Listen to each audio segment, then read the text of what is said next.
most regional centers won't do it because there is no profit. So, having said that, why ALC choose to do it?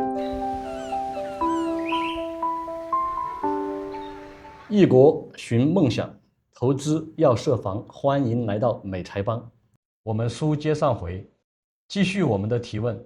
I understood KK has a question to Gilo about the amount of the reinvestment amount. Okay. Yeah, because if I want to just use the rescue project to save my status, do I need to, for the previous semester, do I need to gather a new source of fund for 500K? Yep. Or can I use whatever left from my previous project? Yeah, well, if the investor can get some refunds from the previous projects that could easily prove the source fund, we still can use the funds. Okay, I can get the previous all the materials. Yes, but from my understanding, most of the people it's very hard to get the money back from the previous project. So they will have to get a new source of fund for the 500K. That's also a very hard part. As far as I can remember, from the very beginning, I still remember we had two investors. They reinvested only like 300,000. Is that correct, or we have to reinvest like $500,000? What is the correct answer? Okay, so this $300,000 was back before we know the RC termination concept. So after we received this, well, actually, Andy, you joined us before the RC termination, right? Yes, right around the same time. Yeah, actually, Andy just told us, well, we better use the $500,000 because we need to follow the rule from the previous project.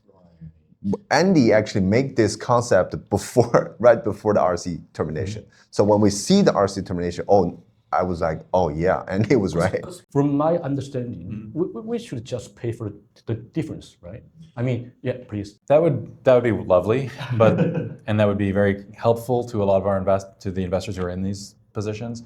But the law says that you have to make a qualifying investment in a new NCE. Mm-hmm. So qualifying investment means has to be the minimum. And so if you're lucky, if you're fortunate, and you can get your entire investment or some of your investment back from your previous NCE, that will help you reach the minimum amount. Mm-hmm. I'm not confident that partial investments will meet the requirements. There's some interesting stuff in the law that indicates that if you get some money back from an NCE that's been debarred from the program or terminated from the program, that whatever you get will be the minimum amount. But that only works in a very specific case that we haven't seen yet. Under the RIA, the USCIS has the ability to terminate regional centers, which they've always had, but now they can also terminate specific NCEs. The problem is USCIS hasn't done that yet. Mm-hmm. So at some point in the future, when USCIS decides to terminate a specific NCE or project, then we can start looking at these different amounts that can be invested. Mm-hmm. But under the rules that we understand them now, you still have to have that minimum investment amount, which is set at the time you file. So that's the legal basis. That's the rationale. Yep. Thank you. And that minimum amount is set by statute, so by the law. If it's before the RIA, it's 500,000, and if it's from the RIA forward, it's 800,000 is the minimum. Yeah, for example, if the investor can get some money back from the previous project, like $300,000, then they have to put another 200 to make it up. Yeah, that's crystal clear. Thank you very much. And another question to Jin. Sure. So following the rural areas, the HUA, which is the high unemployment area in urban area, and the governmental infrastructure projects, we call the rescue projects is the fourth pathway. Yeah. However, if we were to just look at the economics, most regional centers won't do it because there is no profit. So having said that, why ALC choose to do it? Like I said, we want to benefit others. Shall we start from the numbers, the mathematics? Yeah, sure. Okay, so I don't think that many other regional centers are not doing this. Mm-hmm. From what I know right now, as of today, there are at least two more big regional centers are like, marketing the rescue projects in the market. So they see this from my understanding, it's like they see this as a new opportunity because the retrogression, the backlog is coming up. It doesn't matter if the rural or HUA project, which one is going to be in the backlog first, but rescue projects, it's not going to affected by the backlog issue forever. So they still use their previous prioritized date.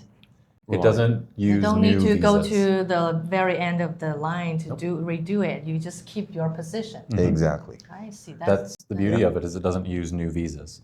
So it doesn't change any of the backlog. Yeah, and there are a big group of people like that. But Kiki just mentioned about the priority state. So I've got another question to Andy. Before we move on, actually, there's something that's important to talk about with ALC. The reason we do this, and Gino said it, we don't make a lot of money on these projects. We make enough to manage them, or at least that's the plan.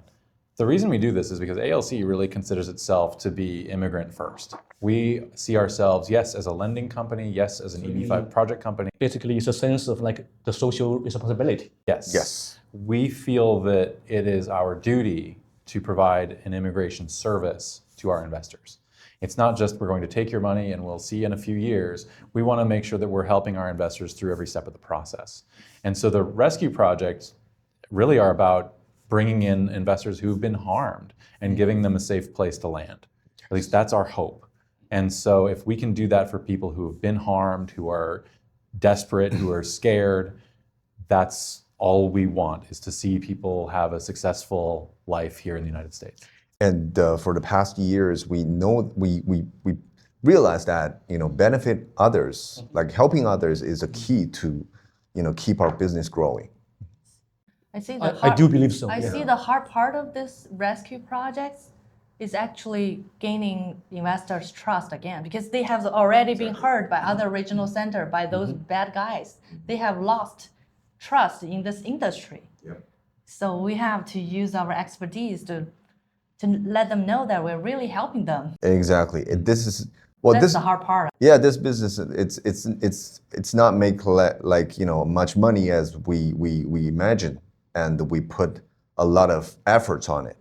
We spend a lot of time on communication, because they don't trust. And we try to make it as a sustainable industry. Exactly.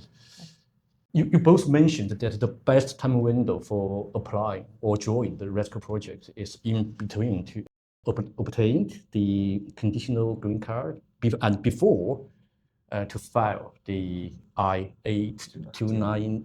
Why is that? Because that's the period of time where you can make changes to your investment, and USCIS will not think that will end your immigration career. So you have this window of time where the policies basically understand that life changes, businesses change. So if the market for your particular investment goes away and you in good faith invested in a project, but just something happened and now that business is no longer valid, you can move to a different business plan, you can move to a different NCE. And as long as it's a good faith investment, as long as you're meeting eligibility requirements, USCIS should view that favorably. But yeah, please. So for clients already applied I-829, do they still got a chance to be rescued, or there's no That's chance a very at good all? question. So the short answer is yes, but we think that the further along you are in your immigration pathway, so from the time the I-829 is filed, there's an increasing amount of risk. Because when things change very close to adjudication, USCIS will look at that very hard. And so we think that the best period of times to make those changes is between conditional permanent residence grant and filing the 829. We think that it is possible to get rescued if you're in that circumstance at any point after you get your conditional permanent residence. So if you file your 829, you could still join a rescue project if you need to. If you've gotten an RFE or a NOID from USCIS, you could probably still change things. If you've been denied and you're in a position where you're filing a motion to reopen or an appeal, you might still be able to join a rescue project, but at each one of those stages, the risk kind of goes up and up and up. And so again, that doesn't mean we don't want you. What that means is that the investor needs to understand that the possibility of success changes and it gets lower and lower and lower by our estimation. The other thing to say about this is an entirely new concept. This has only originated in the last year or so, and we don't have a lot of outcomes to be able to say, like, okay, this will work. We're using our experience from doing these cases for a decade and working in the industry for 12 years to get a sense of how it's supposed to work and doing our best efforts to create products that will help people get through the system. So we're open to accepting investors in any stage. We just want to make sure they're aware of those risks and that we will do everything we can to support them. I just heard some rumor from previous investors.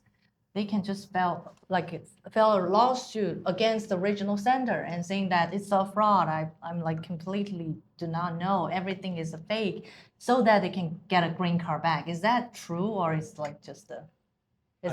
I would say that would be possible, but I don't think we've had we haven't seen that actually happen to the level that we could say it's successful or not. Now, again, if you're going to file a lawsuit alleging fraud, the case will figure out if it is really fraud. So if you're just filing a lawsuit kind of frivolously because you're hoping to get one through, that might fail and in fact cause more harm to you because you're filing a lawsuit that's, costly, but also it's a scam potentially. And so you don't want to be stuck in two bad situations. If your regional center did commit fraud, by all means, talk to a lawyer, see if there's a lawsuit to be filed. If your NCE is not calling you back and they've disappeared, they've moved away, changed their phone number, that's something that you're going to have to really think hard about how you want to pursue that. In the meantime, and that takes time, that all takes time. In the meantime, you should do everything you can to, if you decide you want to continue pursuing your immigration status, do everything you can to make sure you can do that in a timely way, because the clock is ticking. When it comes to filing lawsuits, just the fact that you filed them is not going to be enough for USCIS to determine that there is fraud. It's just going to be enough to maybe delay what's going to come next. Even if it's indeed a fraud, it doesn't necessarily mean we're going to give you a green card because You'll want a judge to say, yep, fraud, and then you can take that and say, look, we were victims of fraud, please give us another chance. But how USCIS will handle that isn't really covered in the law. There's no policy. I don't know of any precedents. The best case you might get is if you're engaged in that process is to reach out to USCIS to see if they will hold off on adjudicating your case. That's the best version of it that I can think of. And before I do any of that, I'd speak to a lawyer. I've got a practical question to Gino. In practice, if someone is decided to join the rescue project, what is the recommended action steps? Okay, first of all, like I said, talk to the attorneys and make decisions on the projects, and then onboarding, go over the onboarding procedures with the our partners. And then at the meantime, they need to get prepared for the source of fund documents, get their personal documents, and probably the project information or their previous 526E or even the I-829 petitions scanned copy from the previous attorney or the project. So that would help a lot for their current filing. And then get all the documents ready, and then talk to the attorney and get everything done before you make the investment. So I would say that would be the steps before. But compare with the original application, is there any particular documentation we have to prepare before we can submit? Just the personal documents and like birth certificate or passport. We need to gather everything from previous regionals. Like the scanned copy. I just said they can talk to their previous attorney or talk to the regional center. If they cannot reach out to the attorneys, then if they can retain a new attorney then the new attorney would help them to do that. The most important thing is source of funds. Yeah. If they're getting new investment money, they don't have all of the investment money they put in previously, then any new money they're going to invest, you need the full source of funds for that. I do have another question. For this rescue project, can a new investor actually join this project? Since the construction almost done, I feel like compared to other projects, they just started. It's like a shortcut. Yeah, it feels like a shortcut. If we did file the I-956F for this project, and at the beginning, if we designed this project as the normal project, the answer is yes. But if we design this project as rescue project, we don't need to submit I-956F.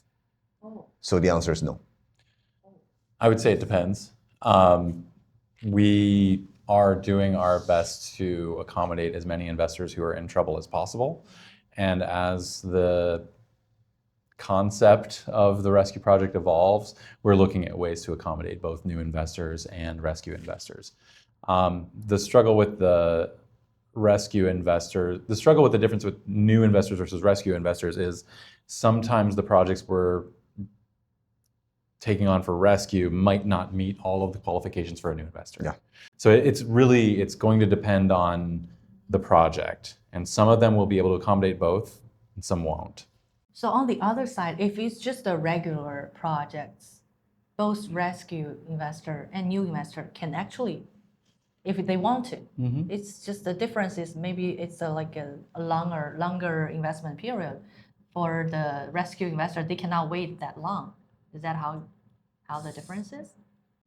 Well, I think theoretically, Yeah. a rescue investor. For example, for this rescue project. well, let's say if this project is pretty good for a regular project, and the construction is nearly done, and then there's troubled investor. They see this project. Okay, I want to join this project as a troubled investor. That could work, right? Yeah, let's say we just have an existing project that happens to have one investor slot still open, and a rescue investor comes in and wants to take it. That would work. It does, but that's. But the issue is the funds. Yeah. You know, let's say we designed this project as $8 million for 10 investors as regular project. Yeah. And then there are like seven people's funds are here, and then there's still like $800,000 gap there. If the rescue project, if the troubled investor want to join this project, they're going to put $500K in there. Well, There's a gap. So yeah, well, hang I on. see the difference. Well, remember, because it's a minimum Right. amount. Yeah. So in this case, remember, we're talking about troubled investors who might have already lost all their money. They can still invest. They could invest the full 800 into the new project. It's based on their choice. Right. I just so need to how desperate put are more you? money. Right. Right. How desperate are you, and how much money do you have? I see. And so there are ways to make that work. Our tailored rescue projects are designed to meet the needs of those See, troubled I can use investors. the minimum amount of money Right. and the shortest time to meet all the requirement to get rescued. Right. But if I want to, I can put more money. Exactly. You have it. Yep. And so that's the key with kind of the way the rescue projects work out is we design the investment documents and the partnerships to accommodate those people who are in that position. If somebody comes in who is in a troubled status or needs a rescue project and they just decide to invest in a fresh project, they're going to be subject to all the terms of the project that we created, assuming it's going to take 5 or 6 years. So their money will be locked up in that new project for whatever that term is. And so with the rescue projects, we're looking at shorter timelines. Exactly. Yeah. And That's so another 2-3 years. Yep. yeah. Exactly. And so hopefully the goal there would be is that the rescue investor who's already had their money tied up in another project for however long, years, decade, now putting new money into a new project, that we don't want them to be stuck there for another 3 10 more years or whatever. That's right. So we're aiming for these shorter Yep. timelines. Investment period is different. It's not going to be like an ATM where you can just walk up and take your money out whenever you want, but it's going to be a shorter term that they won't be so burdened as if it was a new project with a longer timeline. So from the legal or regulation perspective, let's do a quick summary. I mean, would you both agree that the rescue project, it is not a shortcut, but rather a fully compliant, shall we say, another option? Would you agree? I think that it's an fully compliant, we have designed them to be able to meet the eligibility requirements that USCIS creates in a way that takes into account the needs of an investor who is already in the United States or has received a termination notice and has very special needs. So is it fully compliant? We believe so. Is it a shortcut? No. It's intended to be not a shortcut, but actually an extension, a little help at the end of the line. Yeah, I like that. It gives it's a rescue. We think of it as a lifeline. It's that what do you call it when the life raft? You throw out the thing when somebody is drowning. You throw them the flotation device so that they can stop from drowning. They're still wet. They're still in the ocean. Still in the water. And nothing's guaranteed. But we are doing what we can to throw them a chance to continue. So yeah, it is an extension. Yes, it's not another option. Yeah, not a shortcut. It's an extension. So basically, I think this conversation also reminds us that not every project is about profit. So sometimes the hardest work is to step in when things have already gone wrong. So sometimes people need rescue more than opportunities because it requires the real expertise, the real dedication, and a strong sense of the social responsibility. Thank you both for sharing your perspective, your experience, and the values behind the great work that you are doing now.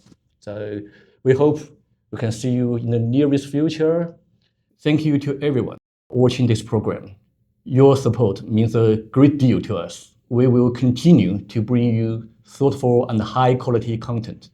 So everyone, please stay tuned and goodbye. Bye. Bye-bye.